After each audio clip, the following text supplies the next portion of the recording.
attendees, Councillor Rice, which is important for the purposes of us being quorum in order to sign off and approve the accounts. Let me stick that on. So what I'm going to propose is we start the meeting, that if Councillor Rice hasn't arrived by item 6, we defer that until the end of the meeting, and we cross various fingers and toes and hope that Councillor Rice is able to attend, and when you can continue to try and find out whether we can work out whether Councillor Rice is going to be able to make it and join us for the meeting. And if not, Satish will have to discuss how we proceed in terms of the accounts approval process. But thank you everybody else for attending.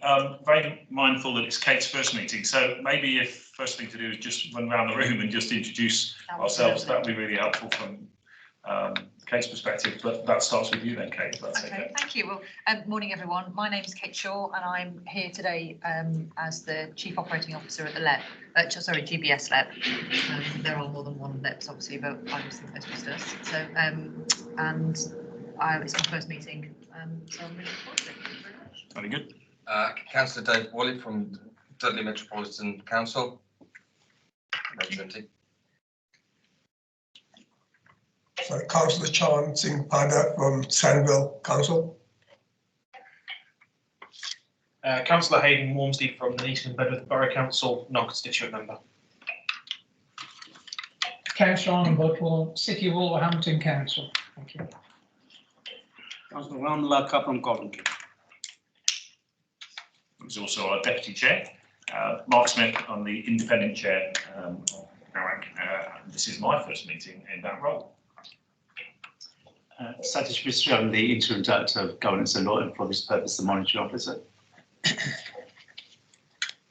Wendy Slater, Governance Services.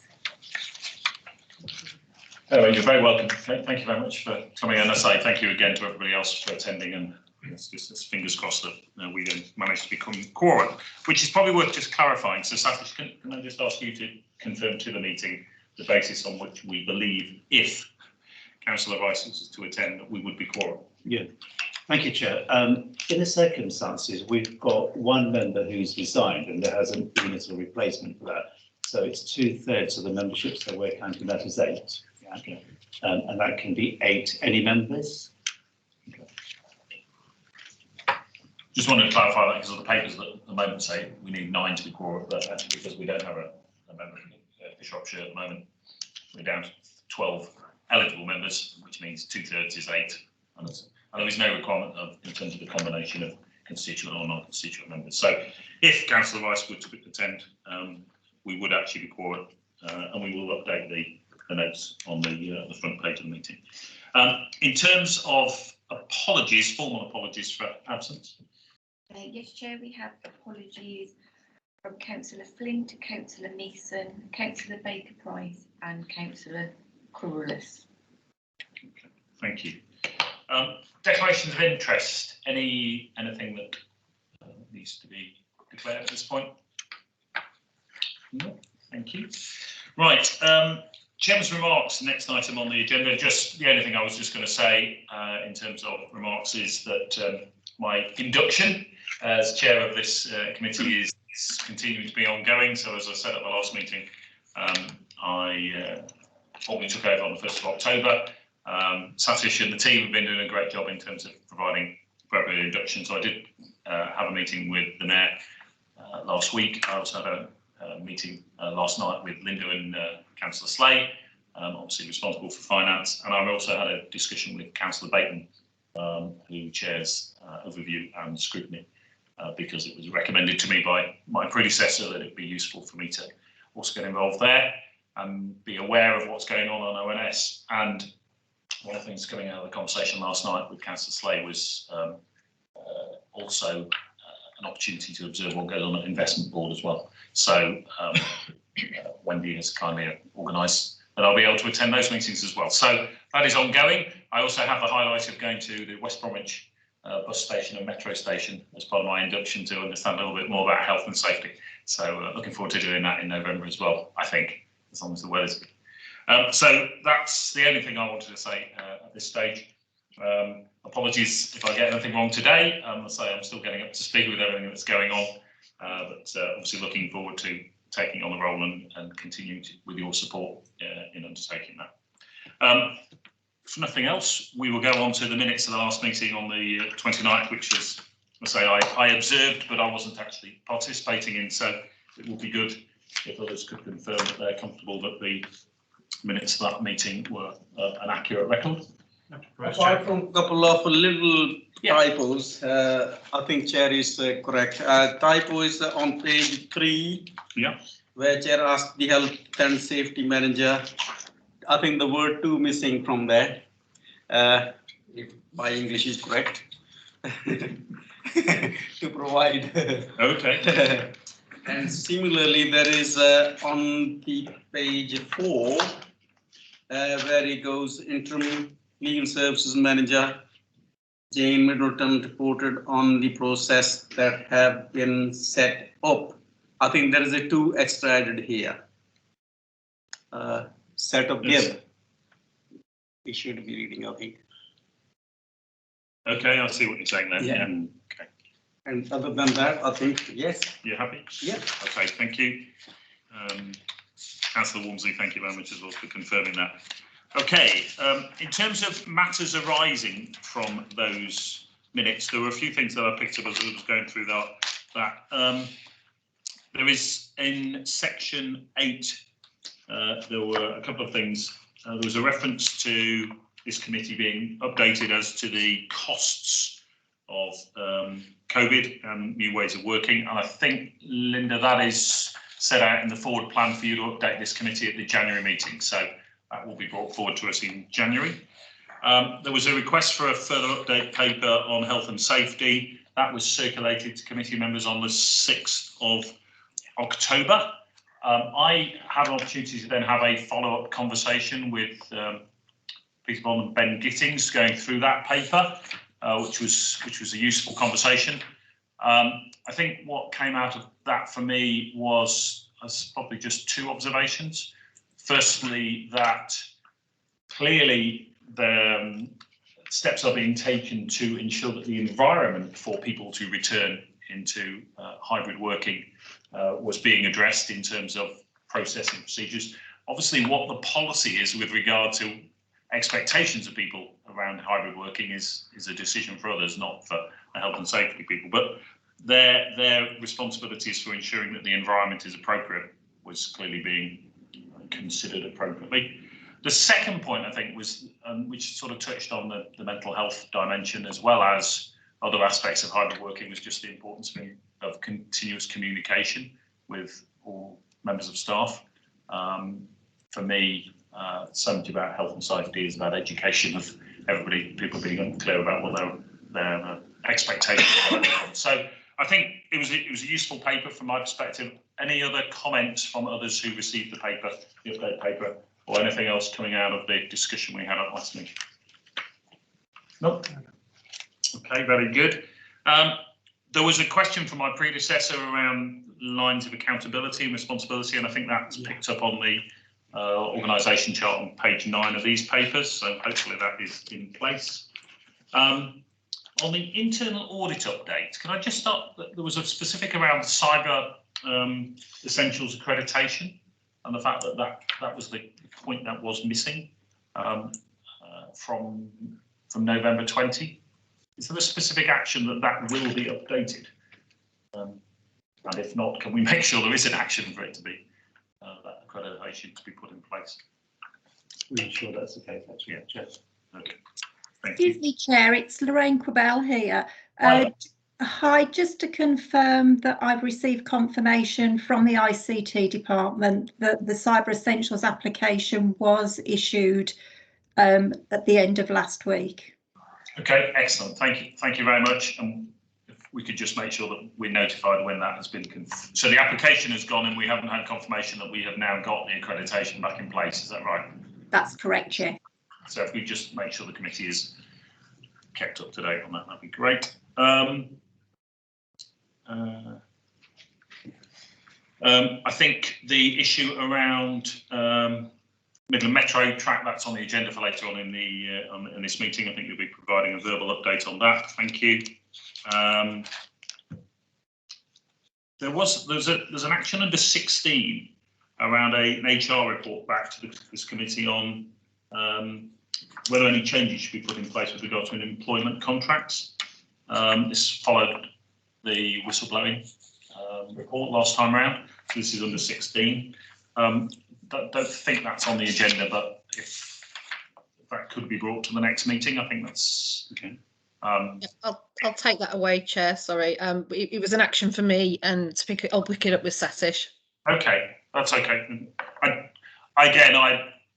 Personally, I think having pretty tight procedures around it, levers is always pretty critical, whether it be IT dimension or anything to do with data security. That'd be great. That was it in terms of matters arising from my own perspective. Any other points from other members of the committee in terms of last time's minutes? Okay, very good, thank you. Sorry, Linda, we're still not quorum, so and we're bang on time, which is a shame. So can I suggest we defer item 6 for the time being, and hopefully we'll have an opportunity to come back. Presume, Wendy, you haven't heard anything further? Okay. Okay, so shall we go on to therefore item 7, which is the forward plan, which is set out on pages 21 of the papers. Again, definitely welcome views from other members of the committee. Those of you who've been around a little bit longer as to whether or not the plan seems sensible in the circumstances. The only observation I had around the January meeting, I assume we would get internal audit reports at every meeting. Actually, it's not formally listed down there, but from my perspective, what is scheduled for January and April seemed sensible in the circumstances in terms of obviously the proposed plan for next year, discussion with Grant Thornton, which maybe Linda will pick up on when we get back to item 6 in due course. The SRR should obviously feature regularly in what we're looking at and resources. And then Treasury Management, we're obviously picking up today, but there'll be a further discussion, which I think is quite important in advance of 31 March, or potentially in advance of 31 March. And this is where Linda will update us further on the COVID-19 costs. So are there any other items that members of the committee feel we should be incorporating in the plan? Just my apology for 12th of April to this clash of diary. I've got another meeting in Coventry to attend, which is I'm members of. Okay, that's fine. Chair, just wanted to raise that. Obviously, this is a forward plan which is set out by officers in terms of what we think should be brought to this committee.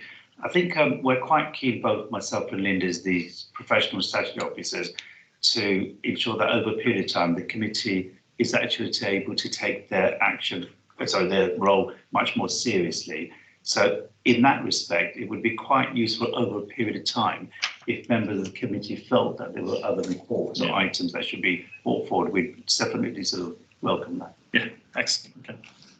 Thank you for that. I'm sorry, I'd certainly welcome that, and as I get more up to speed with the roles, responsibilities, and the interactions of this committee with others, then you can probably expect me to be adding one or two items. But yes, that's it. Thank you, Chair. If I may on that, it might be helpful for us to also know what is the and I don't think it's in this document, but what is the actual audit plan over the year anyway for internal audit itself? Yeah. Because I would expect, and certainly where on the audit committee I chair in my home authority, where actually we would that most of the substantive items we would add would potentially be requests for audits. Yeah. So it might be helpful. I can't see it specifically in the pack, but it might be helpful if we could perhaps have that circulated again, unless I've overlooked it. Yeah. So I think page 44, 45 of this pack has got details of what is in the current year's plan, and then I think the proposal is that as at the January meeting, we will discuss the 22-23 plan.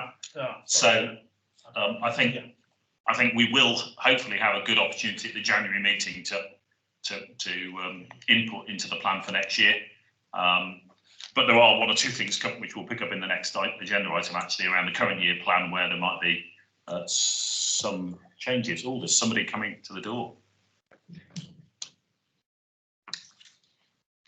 Sorry I'm late. Have you heard the roads are blocked? Yes. Oh, they're really? Oh, okay. Thank you. I hadn't heard the roads are blocked, but Yeah, I came across this myself. Thank you very much, Councillor Rice. I've sent you lots of messages because you're essential for our quorum. So Okay, well, no, I said I'd be here, but yeah, we I were just set off double at 9 checking. o'clock. oh, jeepers. Blimey. Much appreciated. Thank Yeah, you very much. thank you very much indeed. Do you want to get yourself a drink? Phil? No, I need to cool down if anything. I think one of the issues perhaps Councillor Rice raised last time was the tram, and I think Chair said this will look at and see how we can bring it back, if we need to bring it back. Yeah, so I think maybe there's the issue which we need to, yeah. Okay, thank you. Thank you. I think we'll obviously listen to what the officers have to say in the later on in today's agenda, and then say, I think absolutely right, conclude whether or not we feel that's an area that we would like to follow up on as a committee. Any other reflections on what is currently set out in the plan? I do think probably at the January meeting would be a good opportunity to then look forward into the rest of 22, and given everything else, and particularly a desire to make sure we get the accounts signed off on a timely basis for next year. If we can get dates for the second half of 22, I don't know if that will be possible, including the day when we'll sign off the accounts, and then that will be the day where we've all got to try and turn up again, if possible. So the sooner we can get that date in the diary, I suspect the better. Chair, we normally set the dates for the next municipal year around sort of June, July. Okay. But we do have provisional dates around sort of Easter, so we'll get that in everybody's diary. And Chair, no doubt, if you could just formally, for the record, just confirm that we're quorum, if that's okay. I can indeed. Thank you very much, Councillor Rice, for being here. We are now quorum, so that's excellent news. Very good.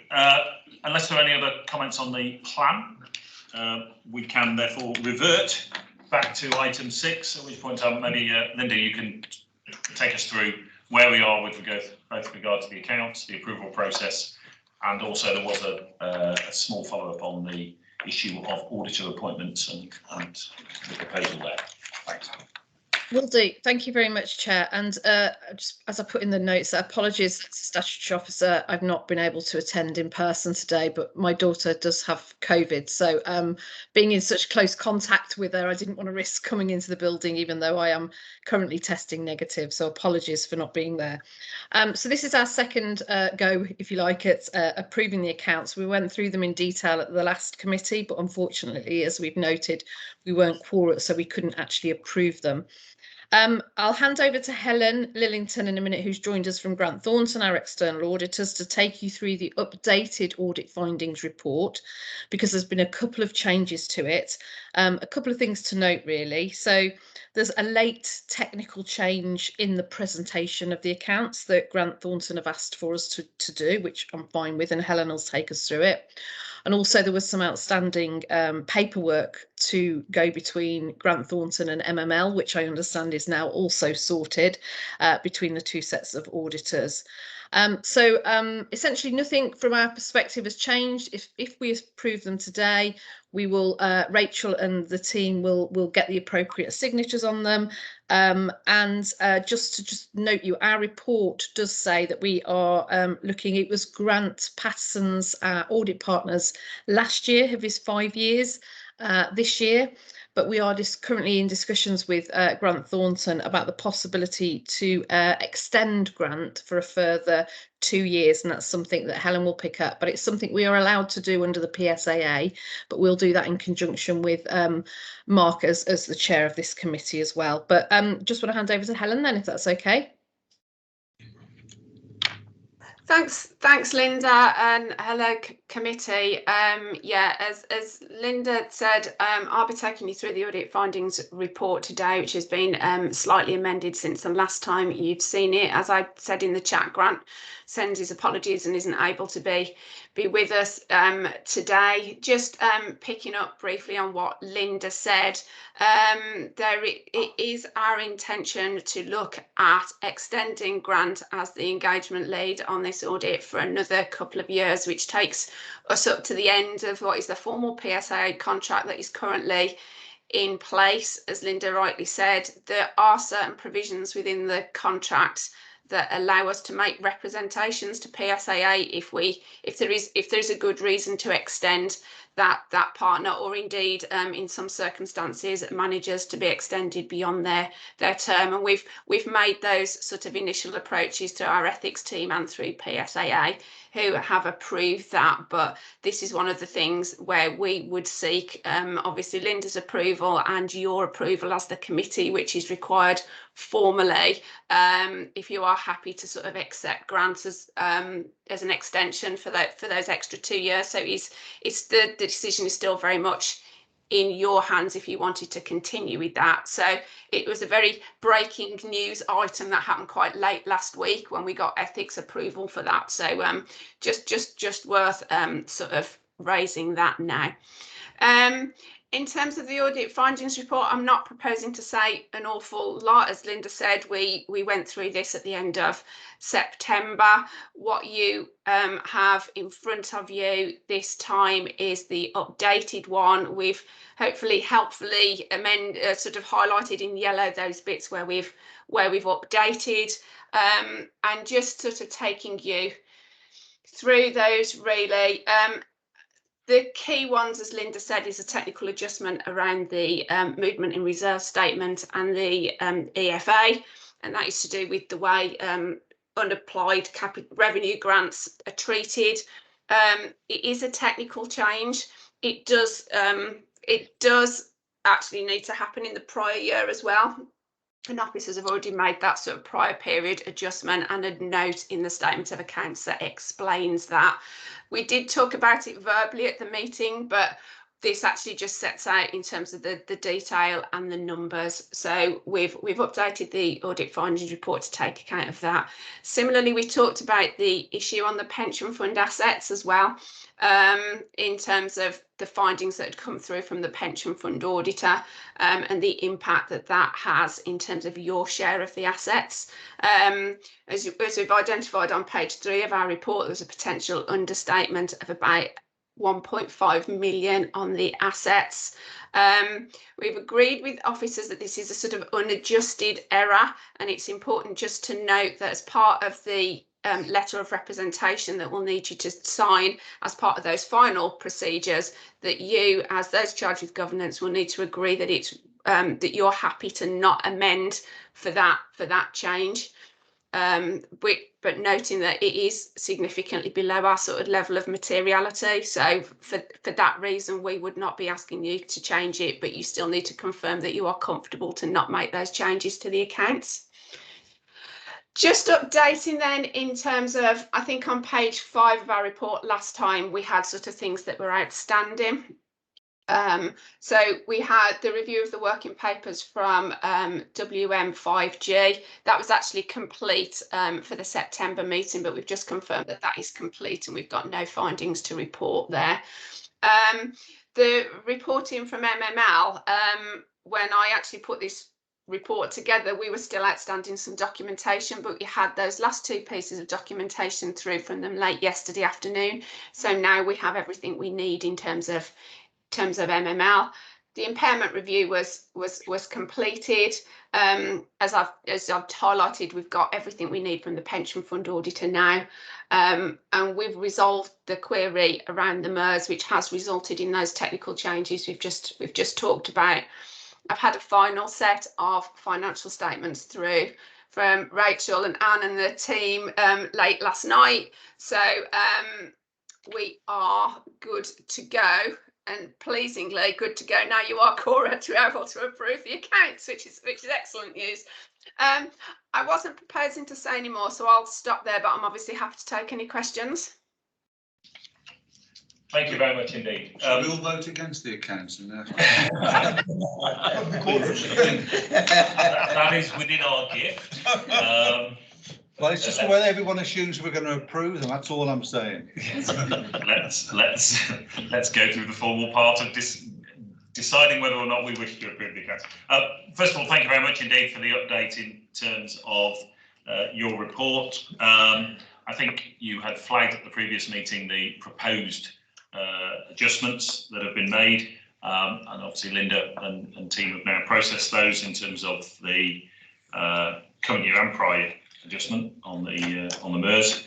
I don't think think there's anything much further to say on that. In terms of the issue around the non-adjustment of the 1.5 million on the pension scheme asset, clearly it is well below your materiality. Linda, I know from your perspective, you're happy to leave that as an unadjusted item. We just need to be comfortable as a committee that we're also comfortable that, one, it is immaterial, and two, that therefore we're also comfortable for it to be not adjusted and included in the rep letter. So as long as members of the committee are comfortable with that. Yeah. What percentage is it of the total assets of the pension fund? 1.5. It's negligible, isn't it? It's tiny, absolutely. That's tiny. the point I'm making. Yeah, and it's tiny as a portion of the overall pension fund, and then the amount that comes into the accounts of the combined authority is not significant in the context of the accounts of the combined authority, I think is the conclusion that's being drawn. Okay. And then just in terms, just so I'm clear in terms of understanding, is the proposal that the accounts would actually be dated today or in the next day or so, just because of the point around subsequent events and making sure that anything in the accounts is clearly as up to date as it needs to be?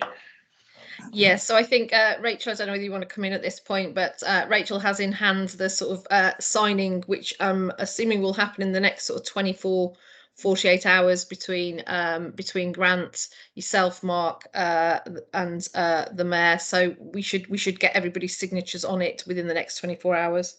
Okay, and you can confirm to this committee there are no subsequent events, no events that have happened since 29th of September that we should be aware of that need to get reflected in the accounts. Yeah, I would have given that assurance to Audit. Yeah. Yeah. Okay. Very good.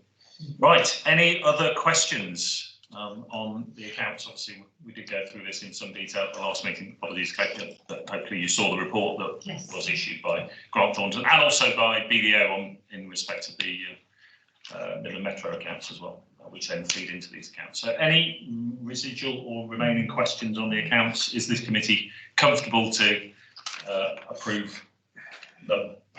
Just to understand on this unregistered error, is that going to be on our minutes as well? So obviously, yes. That's because I thought that should be on minute. Yes, it's in the minutes and it's also included in the representation letter which we sign in respect of the accounts. Okay, thanks. Any other questions or queries on the accounts? Chair, formally move we sign. Yeah, second. Thank you. Thank you. Thank you. I'm sure Linda's very grateful. I'm sure Grant Thornton is very Yes, thank you very much. Thank you. Grateful. But thank you again to all members of the committee who've made the effort to turn up today and make sure. I think it's a relief for the officers more. It's a relief for everybody. Yeah, thank you ever so much. I mean, I think, you know, it's been quite a difficult year. I mean, you know, as a committee over the last few years, we normally come to you in June for sign off. So it was getting a bit hairy for me, it being at the end of November. I'm not used to being this late. So we'll aim for June again next year. I was just going to say, Linda, I think that's the only other comment to make. I think everybody would like us not to be in this position this time next year, and therefore a desire from obviously this committee's perspective, the officer's perspective, and I'm sure from the auditor's perspective that we can get the process done on a more timely basis next year. Yeah, I think just to note though, you know, this has been a sort of, this isn't just us as a local authority in terms of us being late. I think this is a national issue that has happened to virtually all local authorities across the UK, and with the auditors struggling to resource the public sector requirements. So certainly working very closely with Grant and Helen to try and make sure that we do enough pre-audit work to try and smooth it through as quickly as possible after the March. Yeah. Thanks. Oh, sorry. I was going to say I don't think this is unique to public sector audits either. Let's be clear. I think there are many private sector organisations that found themselves in very similar situations, and charitable organisations, without naming any names that I can think of as well. So. Yeah, can I just say, yeah, I mean, I think as Linda referenced, I think for the actual deadline at the end of September, I think it was 9% nationally actually made it across the line. We are starting to see a lot more starting to move now in terms of opinions, but I think even signing in the next few days, you'll still be one of the sort of front runners in terms of getting opinions signed down in terms of local government bodies, certainly. And I suppose the other thing just to pick up on is, yes, we are working really closely with the team. In fact, we've got a wash-up session tomorrow with the team to talk through, well, what didn't work particularly well this year, what did work well, how do we actually approach the audit in a different way to get the assurances we need in a more timely fashion, and to sort of try and streamline the process. So we do recognise that, and as I say, we've already set the wheels in motion to look at how we do it differently to smooth it out a bit better for next year. Thank you very much. I'm, as an ex-auditor of a month standing now, I do appreciate the regs have been changing quite a lot as well, and COVID has obviously changed some of the requirements on external auditors. And obviously the regulations around the preparation of the accounts and the format of the accounts have also changed. But hopefully, again, the next 12 months will see a less fluid situation around the guidance that you're operating under and the basis on which we have to prepare the accounts. So again, that will hopefully help for next year. Anyway, we won't labour the point anymore, other than thank you to committee members for approving the accounts, and we'll move on. Can we just go back to the first point, actually, that you referenced there? I think both, Linda, and this is on auditor appointment. So just to make sure that everybody on the committee is aware. So we're in a situation, because it got raised at the last meeting, we're in a situation where Grant Thornton are appointed under the regulations for a 5-year period. This is the 3rd year of those 5 years. So they, as a firm, can do a further 2 years. There is reference in the papers to the fact that there will be a process to determine whether, who will be the auditors after 22-23 in August 22, which seems completely sensible. You'd normally do these processes in advance of the final year of the incumbent auditors. So that's in place, and I don't think there's anything much more to say about that. So Grant Thornton are in place for a further 2 years, and a decision around any changes will be this time next year. With regard to the lead audit partner, it got raised at the last meeting that there was the possibility that the lead audit partner might need to change, but what we just heard from Helen is that Grant Thornton and the PSAA are comfortable that the lead audit partner can do a further 2 years. Is that what I'm hearing from you? And so I suppose it is therefore just down to this committee to say whether or not we are comfortable to support that continuation. Linda, do you want? Yeah. I was just going to say, Chair, that I'm happy that we sort of pick that up potentially when we come back with the audit plan, because obviously there's the conversation needs to happen between myself and Grant Thornton on this, and then we'll pick it up with yourself. And I think it would be useful for the committee to make a decision, knowing the pros and cons of that decision, essentially. So we'll I think the timing of that, we'll pick it up when GT bring the audit plan for next year through. Okay, that makes complete sense to me. Everybody else on the committee happy with that? Just thought next year. Yeah. Okay, thank you, Linda. And we will pick that up in due course. But thank you, Helen. I presume you are, unless there's any other questions for you, you're excused at this point, Helen. Thank you very much. Yeah, no, I tend to stay and listen just in case there is anything that I need to be aware of. So I'll be on hand, but in the background. Okay, thank you very much indeed. Excellent, thank you. Linda, anything further you wanted to say on this item of the agenda? No, I'm just conscious I've got quite a few reports in my name today, so hopefully it's just not. I will be able to introduce the rest of them rather than you listening to me and hand over to my other team members to be able to take you through them. But you can't stop smiling about the fact we've just signed the accounts. That's what I know. I'm just like so relieved. Thank you so much. Celebration all round. I did just send Satish a little emoji with a big firework going off and loads of celebrations. Excellent. Right. Next item. So I think we've done 7 in terms of the forward plans. So I think we're now on to item 8 on the agenda, which is the strategic risk update. So are you introducing this, Linda? Yeah, well, I'm not really introducing it, but I think, it is in my name. It is the regular update on the strategic risks to the authority and an update on the great work that Victoria is doing in terms of rollout of the risk framework. So, yeah, just wanted to hand over to Victoria, please. Very good. Thank you, Linda. Thank you, Chair. Good morning, everyone. If you're consenting to it, Chair, I'd like to share the PowerPoint presentation that was included in the papers, just to aid ARAC's understanding of what's going on in the world of strategic risk at the moment at the combined authority. That'd be fine. Thank you. Okay, so it may take a couple of seconds to do that, so do bear with me a second.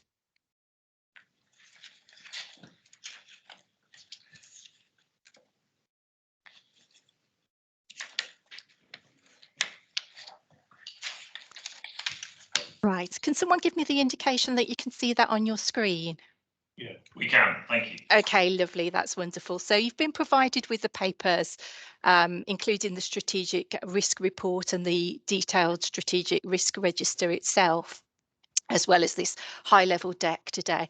And I understand your point that you were making as you drew together as a committee, that the strategic risk register itself is a very detailed document, which is why we've drawn together this report as well, or presentation deck, to help with that understanding, to draw out the high-level information that's relevant to you, for you to see as a committee, including drawing your attention to some of the information at a higher level rather than at the granular level as displayed in the risk register itself. Okay, so a few things that we wanted to go through with you today. To present to you the strategic risk register as a residual heat map. So for those who are not familiar with that very risky terminology, for the layman, that just essentially means the risks, the scores of the risks after any mitigations have been applied to reduce the materiality of the risk.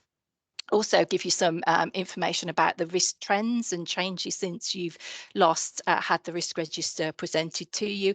It's worth knowing, in the interim, since it was presented to you in June, the risk register has now been aligned to the strategic risk management framework. So it will be presented in a little bit of a different format from that which you used to, those who have been on the committee for quite some time, and acknowledging, yes, again, it has quite a lot of detail in it. Okay, so we'll draw your attention to the material changes that have happened there in the last two review cycles, because there have been two review cycles since it was last presented to the Audit Risk and Assurance Committee. And also then we'll give you some detail about the great work that's been we've achieved so far in terms of the rollout of that new framework. Okay, so here we have the residual risk heat map that I referred to earlier on. You can see the strategic risk landscape expressed here, and you can note that there are 2 limited or green rated risks, 10 amber or medium rated risks, and 9 high or 9 very high or red rated risks, and you can see that pictorially demonstrated for you here. And what we also detail in the next slide for you is those risks that are in the red range for you. You can see them detailed at the very high level here, and the granular level for those risks in terms of their mitigation plan and future mitigation plans, all detailed in the risk register. But this is to show you those risks at a very high level and their associated risk score for you. Okay, next we show you the trends of those risks, and this is a bar chart that represents the last 3 review cycles for those 21 risks that we have housed in the risk register. So this is again based on the residual risk score, so the score after the mitigations have been applied. And I'll pause just to allow you to have a look at that information for just a few seconds. So you will note that one of the risks has only one bar, so that's the most recent risk represents the most recent risk review cycle, and that only has one bar because this is an escalated risk in the last review cycle from the finance and business area, so that's owned by Linda as the sections 151 officer. And I'll detail that risk specifically in a few slides' time. So the blue bars represent the review cycle where the strategic risk register was aligned to the new strategic risk management framework. And you can see this created just a little bit of movement in the trajectory of the risks, some of which was due purely to having a new and different scoring system rather than to the changes in any mitigations associated with the risks. So I'll talk in. Sorry, Victoria, just for my benefit, could you just explain to me what you mean by a change in the scoring system? Okay, so historically in the old corporate risk management strategy, we had one scoring system. It was very high level and had fewer impact categories. The whole scoring system in terms of the impacts and likelihood scoring has been reviewed as part of the framework review. So that has altered slightly, meaning that actually what a 1 or a 5 looked like previously isn't the same as what a 1 looks like now. There was a thorough review of that scoring system as part of the framework review. Okay, thanks. Okay, so I'll talk across the next couple of slides in a little bit more detail about those changes and what that really is demonstrating to us. Okay, so firstly, there are 9 very high rated strategic risks, and 8 of which have remained static in the last review cycle. The strategic leaders are aware of that, and the risk owners have reviewed those risks across the October review, which is being presented to you in October. So the mitigation plans have been very carefully reviewed for adequacy and adapted as appropriate.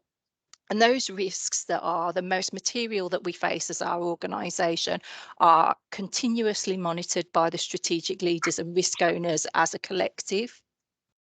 And they will continue to do that on a bi-monthly basis. Okay, so what you also see in that risk trend bar graph that I showed you earlier is that one of the risks previously rated as high during the last 3 review cycles has reduced, and that's based on a reduction in the likelihood of that particular risk materialising following embedding of the mitigation plan and additional resourcing coming on board, helping out the likelihood on that risk. Okay. Next, just to detail that we have 10 medium rated residual risks. So those are the ones that are scoring 6 through to 12 residually. 4 of those have reduced in materiality in the last 3 review cycles, and all risks have active mitigation plans in place, which are reviewed again by the strategic leaders and risk owners on a bi-monthly basis. I'll just pause in case anyone has any comments or questions at this point. I'll take silence as golden and move on then. So this is just a little bit more detail for you around the risk changes that you see in the bar graph and that have happened in the 2 review cycles since ARAC last saw the information. So this slide shows the changes to the residual risk score that are purely as a result of the new scoring system, and you'll see that in most cases the risk score has reduced rather than increased. So that's the case in 4 out of the 5 risks where there's been movement on those risks. Okay. And the table also shows if it's a reduction in likelihood or impact of the risks that's changed in the last review cycles. It's important to note that these arrows might not align directly to what you see in terms of the Excel document of the strategic risk register. And this is purely because the Excel document has had 2 review cycles. So you may see a static indicator in the trends because that has changed in the prior review cycle rather than this review cycle. Both information is correct, but they're telling you different things. Okay. I think that's where I was confused on this, Chair. Yeah. It's SRR-R019.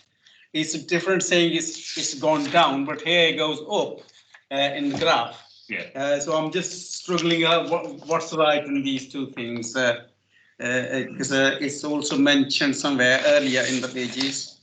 I can't remember. It isn't mentioned on the in the graph where 9 very high risk obviously is not there, then certainly it comes back here as medium. And so I was just confused whether it's high or medium. I know you said that the system is changed, but I'm just trying to understand what actually it is. Because it's the graph, it says medium, but the arrow is upwards. Yeah. So the strategic risk register presents the current picture, and what we're talking about in this presentation is what's happened across 2 risk reviews. So this details all those changes that have happened in those 2 risk reviews. Does that clarify? Well, I'm still not that much clear. Perhaps I'll take your word on it. Yeah. Happy to take it offline if you want me to go through and explain to you, if that would be helpful. In the interest of time. As long as Chair understands it, that's fine. I think I understand it. Obviously, on page 4, you show how 19, in terms of risk 19, it's gone from 8 to 10. But then actually from September to November, it hasn't moved.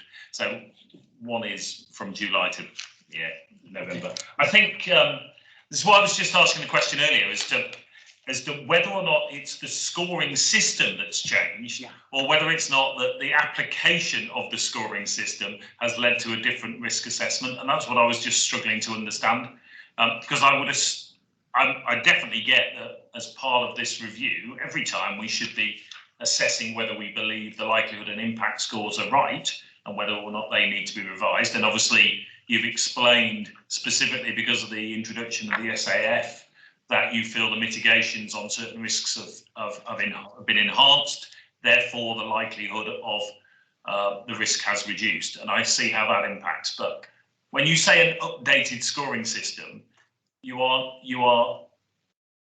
you saying the actual system has changed, or you're saying the interpretation of the system has changed, or both, basically? Both, Chair. The scoring system has changed wholesale. It's been completely reviewed to launch in the new framework. Right. Thank you. That's what I thought was the case. Yeah. Okay. Just are we okay to move on, Chair? Any other? Yeah, we're okay. Yeah. Thank you.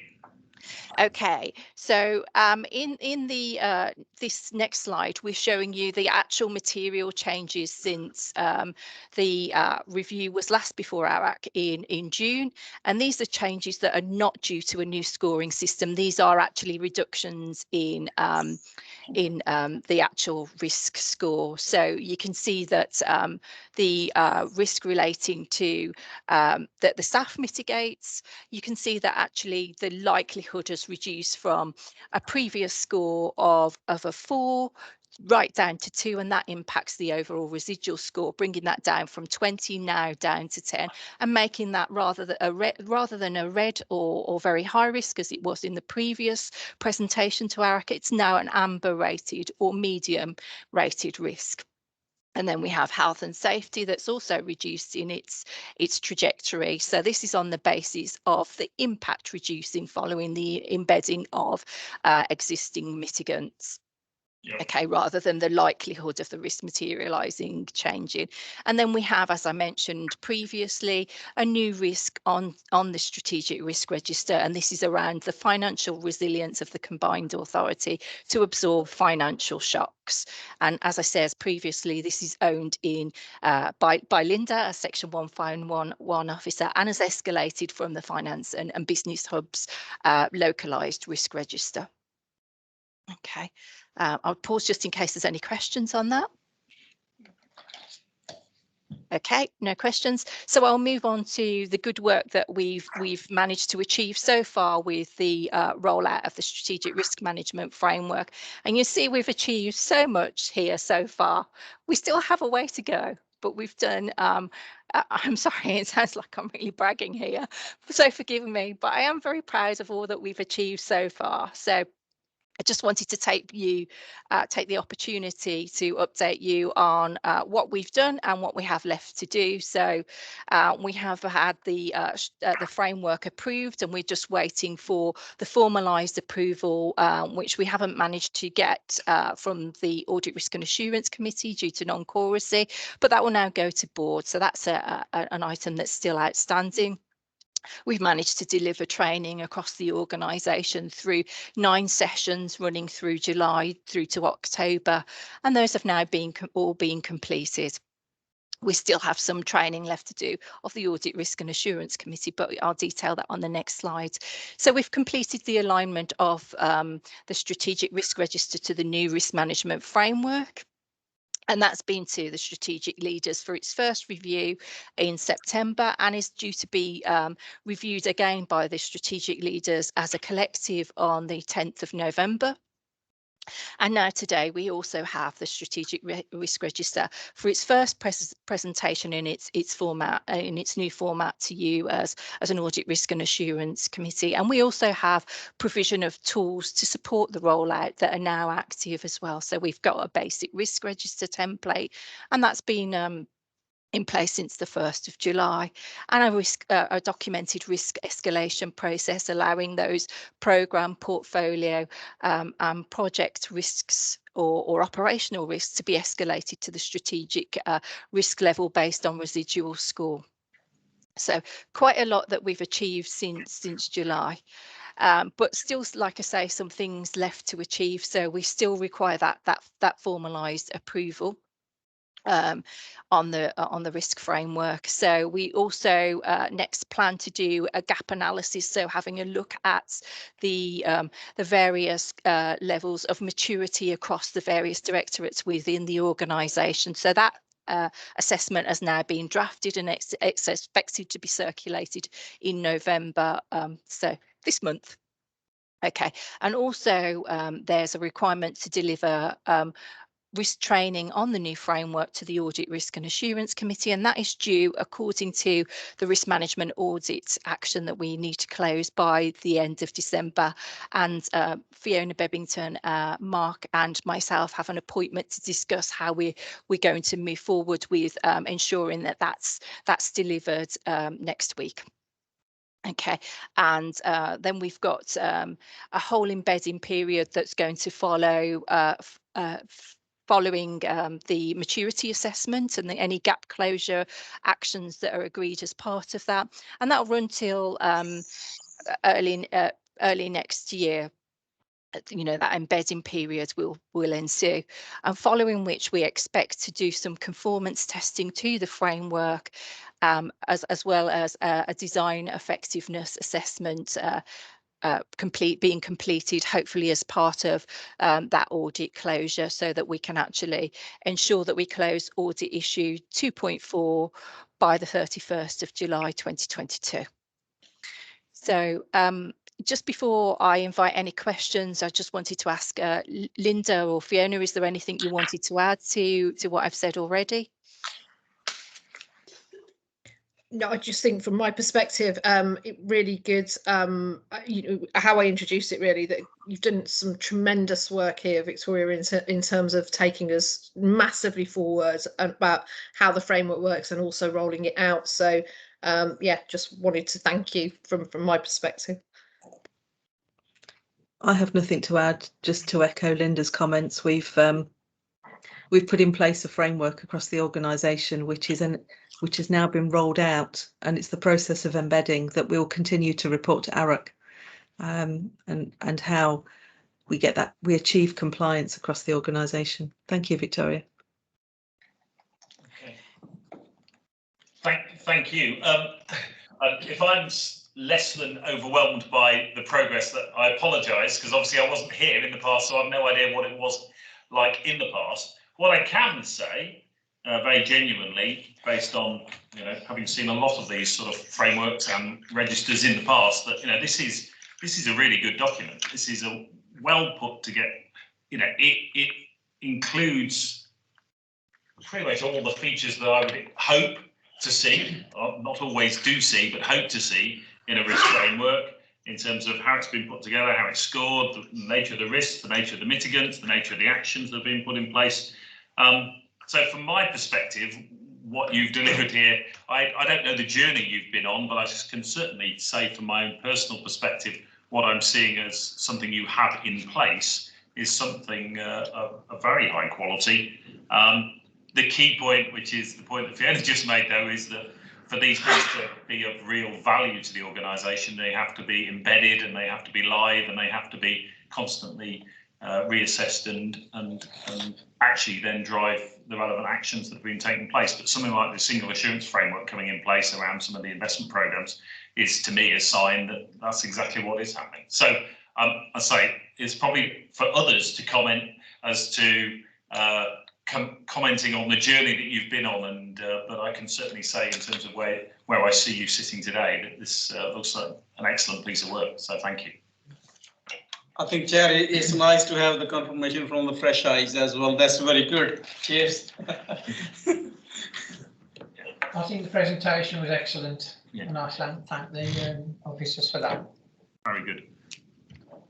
Yeah, thank you for that. I guess I come from an engineering background, and we used to have failure mode fact analysis, FMEA, and this very much reflects, but from public point of view. Yeah. So even then, I used to struggle to put a document like this with a green status. So well done. Any other reflections from those who've been around this committee a lot longer than I have? No? Well done. Yeah, well, yeah, thank you. Clearly, you're hopefully getting a sense of the fact that the committee is very pleased to see all the effort that's gone into this, and not only that, but the outcome of it. So delighted. I obviously look forward to getting slightly more involved and continue to get an understanding of it. But yeah, in terms of where we are today, it seems like it's in really good shape. So thank you very much, and yeah, thank you for the presentation. It certainly made it helpful. Yeah, if there was one criticism, it's such a comprehensive document. The font size is so small that you just can't read any of it. So it was really helpful to have the presentation to accompany it. But thank you very much indeed. Thank you, Chair. Thank you, committee. Right. Unless there are any further questions on that, thank you, and we will move on to internal audit. That's something Satish you introduce, or we just straight to Sandra's going to do this. Sandra's going to do this. Okay. Sandra, welcome. Thank you for joining us. And if you'd like to just talk us through your report, we're a couple of minutes behind, but we've sort of allocated about 15 minutes for this. So you've obviously got the plan to just talk us through, and then the two specific audits that have been undertaken since the last meeting, I think. Yes, thank you, Chair. So if I take you straight to page 44, we'll provide an update of the progress we've made since the last time we reported at the end of September. So just to recap, we give 4 levels of assurance, from no assurance through to substantial. Pleased to know none have fallen into limited or no assurance. Since we last reported, we have issued final reports on the corporate complaints process audit that we did, and that's appended to the report, and I'll come back to that in a bit. And then the freedom of information audit that we issued as final, with a substantial opinion and 2 green recommendations, which we provided a summary on further down the report. With regards to audits in progress, since we issued this report, TFWM COVID-19 response and single commissioning framework have both been issued as draft reports. At this point, they're obviously subject to agreement, but I'm comfortable in saying that the opinions are substantial, and there is on each a few green recommendations to agree. They will come to January ARIC as final reports. We're currently working on the 6 key financial systems audits, and Dudley Interchange and Longbridge and ICT are planned for commencement in December. So I'll just move on to the summary of the Freedom of Information report. Again, we focused on the administration of both freedom of information requests and environmental information requests. We used the Information Commissioner's office's self-assessment checklist again to assess how the CA were operating administration against that. And we found no major issues, making green rated recommendations, and those were largely around enhancements to existing arrangements regarding the provision of guidance to internal employees on the administration, but also enhancing the information on the CA's website, as well as including greater detail within the additional within the FOI request records, although we found core data was there. And the requests we looked at, we found that they were appropriately processed. If you have any questions on the freedom of information summary at this point? No, I don't think so. Okay, great, I'll move on. As you say, the conclusion seems satisfactory, so it's good. Awesome, thank you. Thank you. So regarding the forward plan, we've now had a decision as of yesterday regarding where we were waiting to see what was what we did rescheduling. Bid management will now go into the 22-23 plan, but that will be agreed as part of the process to develop the internal audit plan for next year. Local industrial and economic strategy, that will require reassessing to see the value of continuing with that, and perhaps rescoping, but to consider that as part of the future next year's audit plan. Affordable housing will be now scheduled for Q4. So we have 5 audits for Q4, and in order to ensure that we can schedule those in, we've kicked off early scoping and agreement of dates to commence those audits. So we're hoping we will have an updated position for you at the January meeting of when those have been scheduled in. Okay, yeah, and obviously, just so the committee is aware, I was consulted on the proposals with regard to the 3, and was comfortable that was what has been set out was sensible in the circumstances. So in terms of one in Q4, 1 deferred, and 1 to be reassessed was basically in summary. So, okay. Thank you. The next section is about follow-up of previous recommendations. So we provide a table of where we are at. The process is led by the internal audit liaison officer, and once we receive progress updates and supporting evidence, we undertake our formal review. So as you can see, we have completed 1, and 1 will be scheduled for November, and the others are in progress in terms of receiving updates.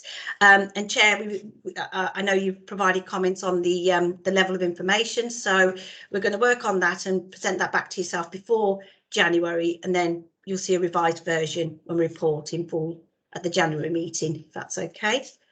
Yeah, so just again, so the committee are aware, having read this, I struggled a little bit to understand, well, when were these audits done, and what's the timescale for getting them signed off and everything else. So I just felt from our perspective as an ARAC, actually this section of 4 of this report probably could do with a little bit of further detail, because it's a bit hard to know how long these issues have been outstanding, and are there anything that needs following up. So so yeah, if we could just work on that for the next time's meeting, that would be helpful from my perspective. Okay. So if there's no questions at this point, I'll move on to the appended report on corporate complaints. Yes, please. Okay, so basically we looked at excuse my utter ignorance on this, but could you just give me a bit of context? What do you mean by a corporate complaint? Because I wasn't actually sure I knew what this was addressing. Okay, so as a public authority, there needs to be in place a complaints process where corporate complaints are formal complaints made to the combined authority regarding its services, its conduct, and then those have to be processed in a stage 1, stage 2 approach, whereby stage 1 is dealt with by the designated service area that looks after corporate complaints. So they are complaints relating to the combined authority and its delivery of services and the activities it undertakes. And then stage 2 is where they progress to review by the monitoring officer.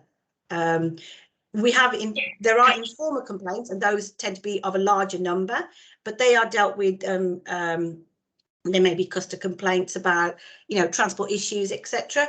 But if they comply with they fall under the policy that the combined authority has, they will then be treated as stage 1, stage 2 as relevant corporate complaints. Okay, so could you just give me a hypothetical example? I understand about customer complaints, but give me a hypothetical example of a corporate complaint. So there are 5 in this period that you reviewed, I think, but I don't know whether you want to specifically reference any of those. But I don't have the details to hand of the particular ones we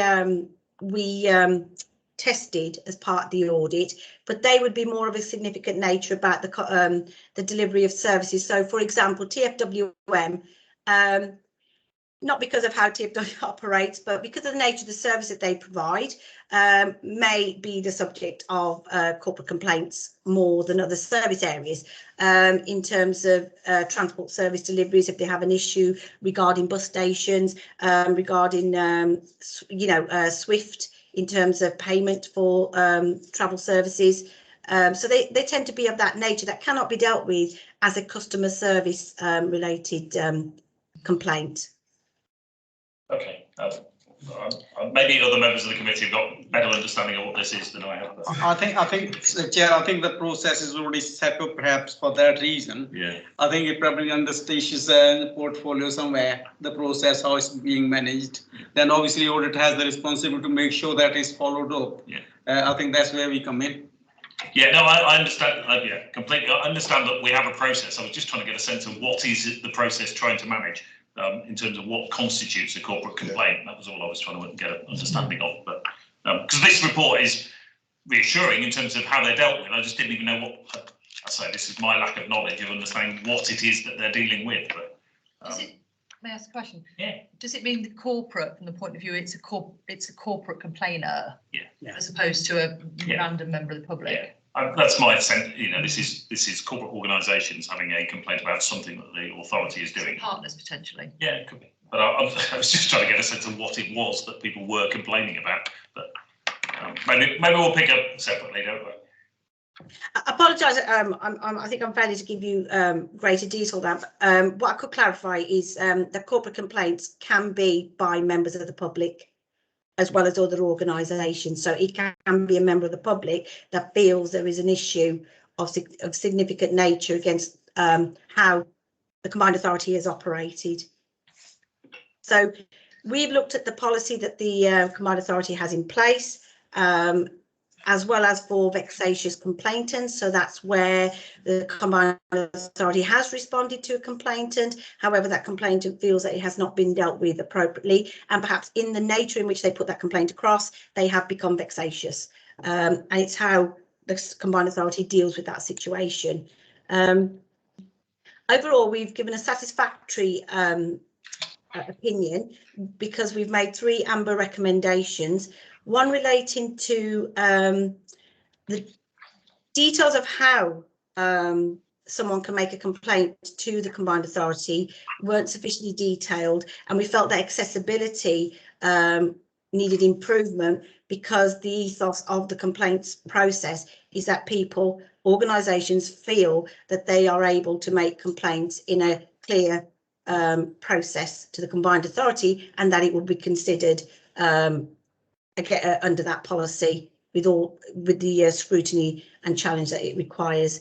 We also felt that the documentation detailed the investigation undertaken and the resultant outcomes and actions could be improved to ensure that it's consistently held and is easily available for open and transparency.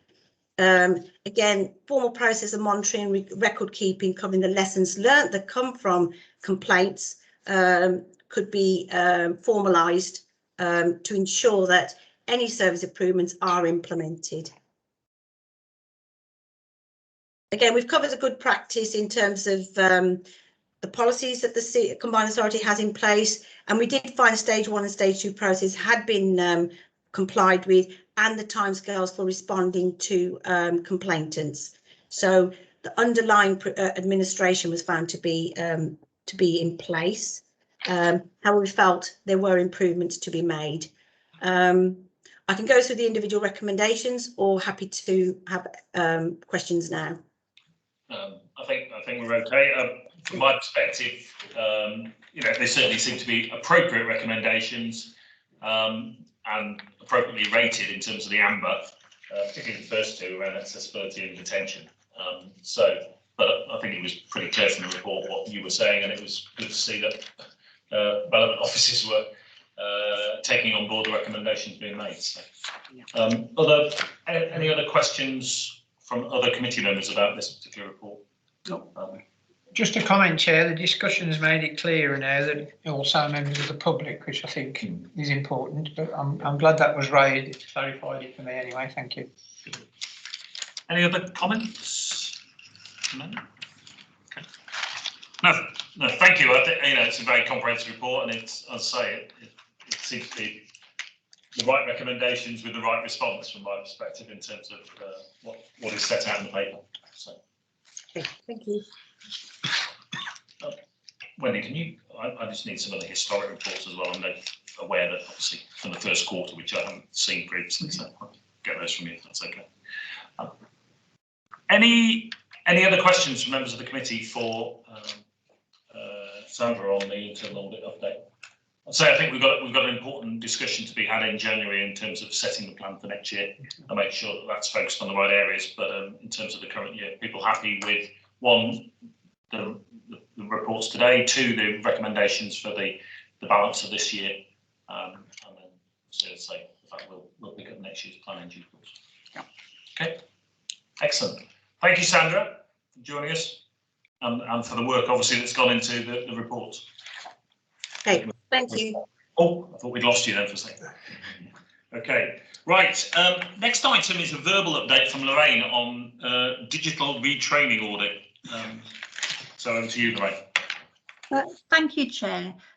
This update was requested from the previous chair of ARUC, and it was in relation to an audit that was undertaken earlier this year on digital retraining, where there was a specific issue regarding progress of all the IT. Lorraine, you've gone on mute. Sorry. I've just lost you there. Go back. Thank you. Hello, sorry about that. So yes, this was an update that was requested on the audit actions regarding the audit of the digital retraining that was completed earlier this year. The audit identified that whilst the contracts had been completed, the auditors were unable to obtain samples to confirm that the necessary actions had been put in place. And as such, a number of recommendations were put forward by the auditors. Those included a requirement for robust independent checks of contractual documentation to be undertaken prior to signing an issue, signed copies of all contracts and grant agreements to be securely and centrally retained by legal and also shared with the relevant service area for operational use. Accessibility issues regarding the central storage of contracts should be reviewed. Retention periods for contracts and grant agreements were needing to be clearly defined and established. And finally, independent checks needed to be introduced to ensure the issue and storage of the retention arrangements had been developed. The actions were agreed by the interim head of legal and interim director of law and governance, who also accepted responsibility for delivery of these actions with a completion date of the end of September just gone. The team has been working hard to complete all the actions. A full review of the associated contracts having been undertaken, those have now been identified and located and put in the relevant storage. Discussion they've had with client department has led to a better understanding of the requirements from legal, and arrangements have now been put in place to ensure the associated service area receives a copy of the documents once complete. The key action that they've done is a complete review of the storage arrangements that they have in place. And over the past few months, they've been working with ICT and a number of others to adopt a system which ironically has been, or the system was already in use within the organisation, within the assets department, but we've now identified that there is a robust system there for the storage of all contracts.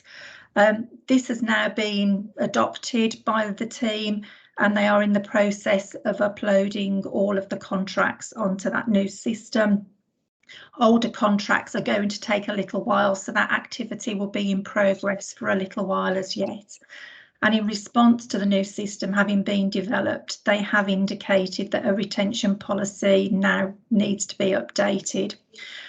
Finally, the last action was a need for robust independent checks to be established. And following some discussion with legal, we've agreed this activity will be best placed with internal audit to demonstrate the independence. And we will be looking to add this to the internal audit plan for 22-23. Thank you. Okay, thanks, Lorraine. Obviously, I wasn't around in June when this report was brought to this committee, so just look to other members of the committee for confirmation that you've therefore received the update that you were looking for from last time. I think just if I remember, I think why David asked the question was issue of how you place this the whole where the whole process is placed. I think that was the issue behind it. I think that's I think I'm satisfied that now it's mentioned that there is a specific area for that under the internal audit. Yeah. Okay. So, Chair, can I just add that as Lorraine said, we've done quite a lot of work in legal services to make sure that this sort of arrangement doesn't happen again, because to be quite frank, it's not an acceptable position for us not to be able to locate contracts in one form or the other.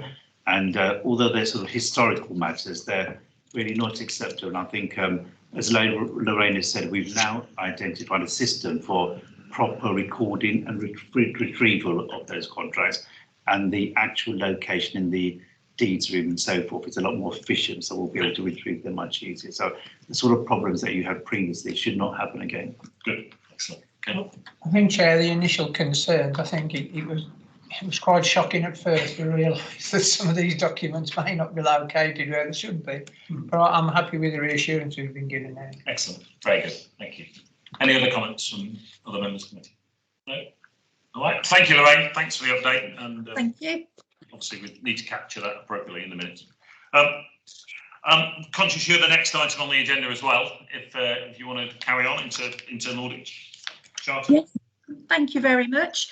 So this next item is seeking ARUC's approval of the internal audit charter that has had a review undertaken over the past couple of months. You will note in the copy of the audit charter that we've provided in the pack that it requires board approval, and from our perspective we set ARUC as board for ourselves. Just a little bit of background. The public sector internal audit standards are a mandatory requirement that have been adopted by the organisation, and you may have heard of that previously just as an acronym with the letters PSIAS.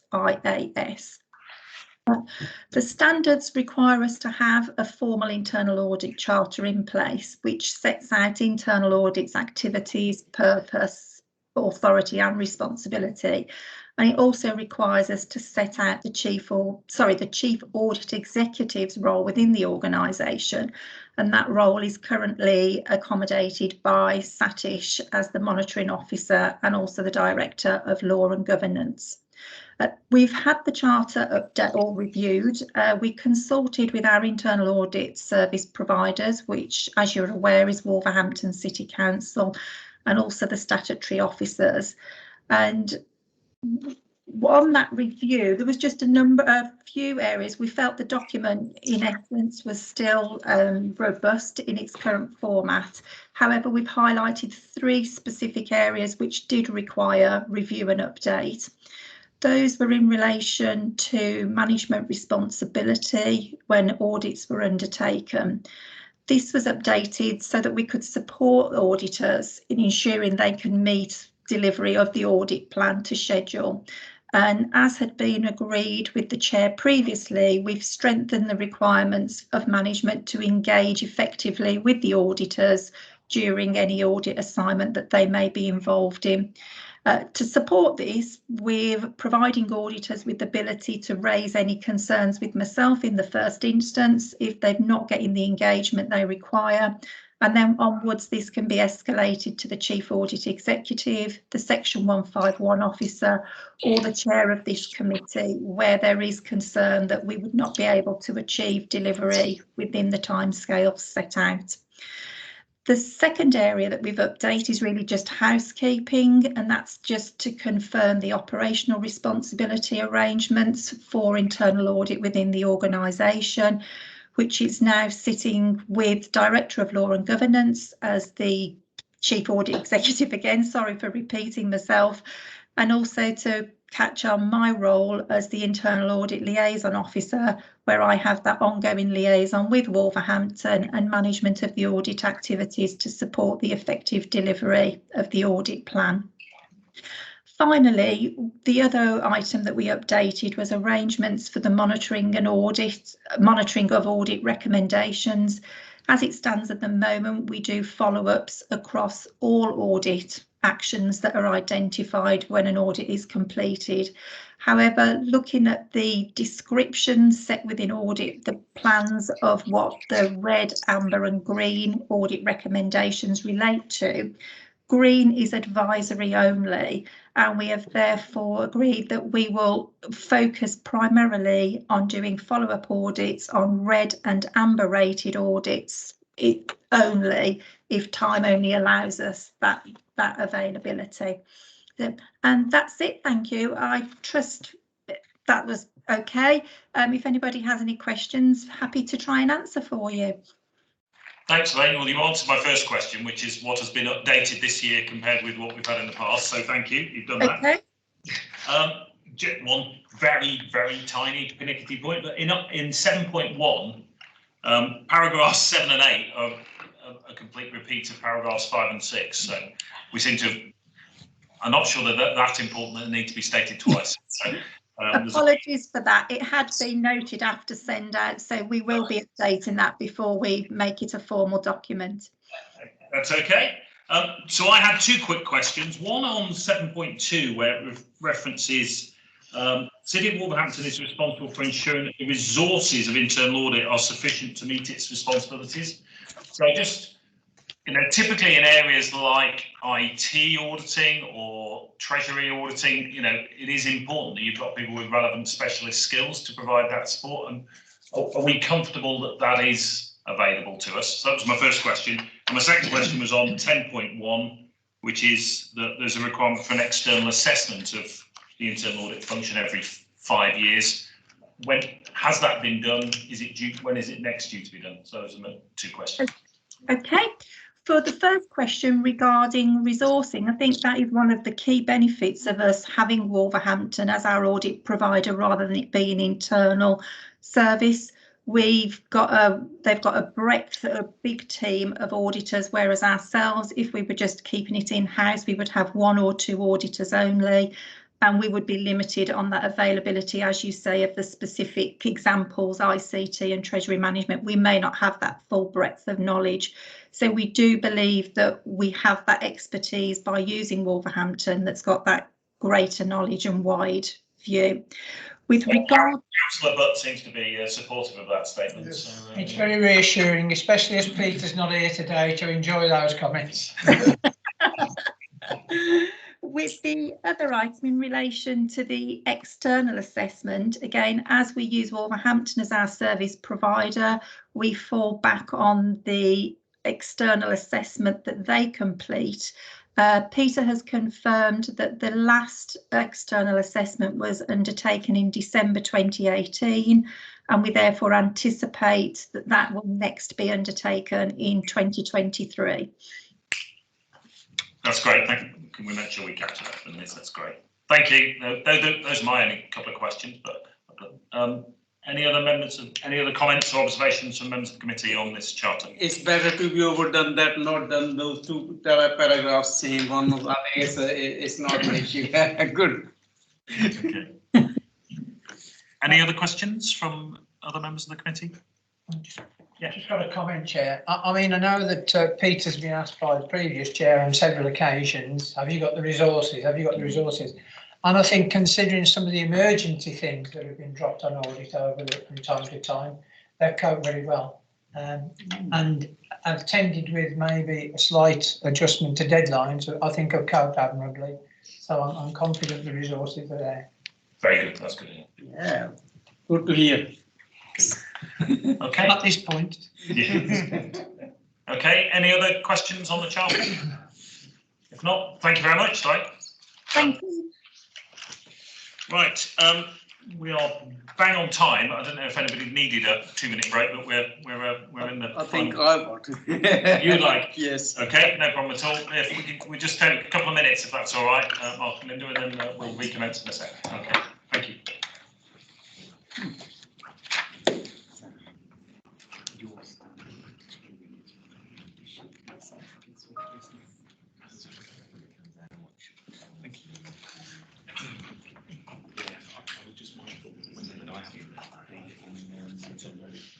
I'm sure I can get them, but to make it easy, there's the reports from the first quarter from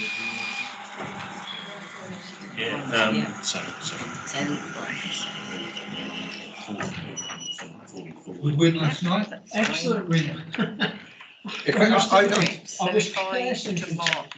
It's just these ones. Basically. So I've got adult education, so it's those first three. I was just mindful. Brilliant.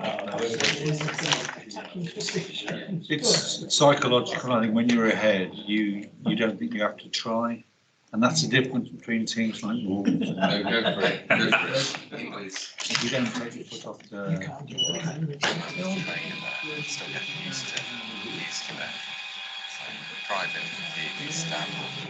If we'd have beat Brentford, if we hadn't have had the bad luck we had in those first 3 games, even if we just got points, we'd be doing that on the top 4.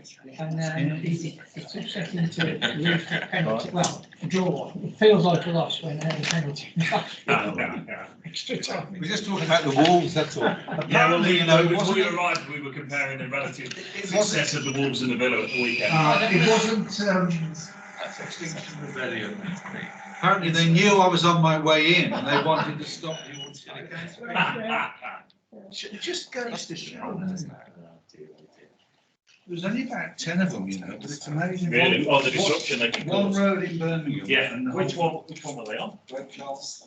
Oh, okay.